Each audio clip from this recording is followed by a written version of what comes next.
Hello, சிம்பிளாக ஆட்டுக்கால் பாயா one pot meal எப்படி பண்ணுறதுன்னு பார்க்கலாம். இதுக்கு ஒரு பெரிய சைஸ் வெங்காயம், ஒரு பெரிய சைஸ் தக்காளி குட்டியாக கட் பண்ணி ஆட் பண்ணிவிட்டு 2 கொத்து கருவேப்பிலை ஆட் பண்ணிக்கிறேன்.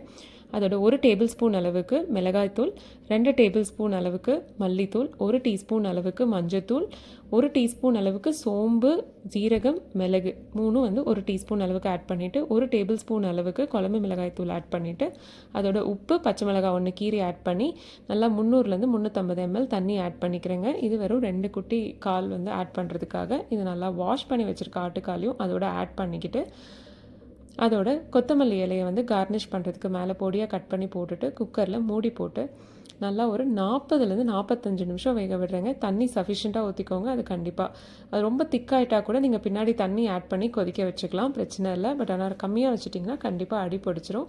உங்களுக்கு டவுட் இருக்குன்னா நடுவில் திறந்து கூட பார்த்துக்கோங்க. அதுக்கப்புறம் தண்ணி இருந்ததுன்னா திருப்பி மூடி பேலன்ஸ் 20 மினிட்ஸ் அந்த மாதிரி நீங்கள் குக் பண்ணிக்கலாம். ஆனால் மொத்தம் 45 மினிட்ஸ் வந்து கண்டிப்பாக சிம்மில் வேகணும்.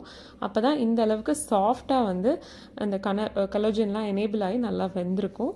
இது மாதிரி ரெடி பண்ணிவிட்டு சுட சுட இட்லியோட மார்னிங் பிரேக்ஃபாஸ்ட்டுக்கு சர்வ் பண்ணி பாருங்கள். கடைன்னு காலி ஆயிரும். ட்ரை பண்ணி பாருங்கள். ரொம்ப ரொம்ப சிம்பிள். ஒரே பாட்டில் வீட்டில் இருக்கிற இன்க்ரீடியன்ட்ஸ் வச்சு செம்ம டேஸ்டியான ரெசிபி ஈஸியாக செய்யலாம். Healthy eating.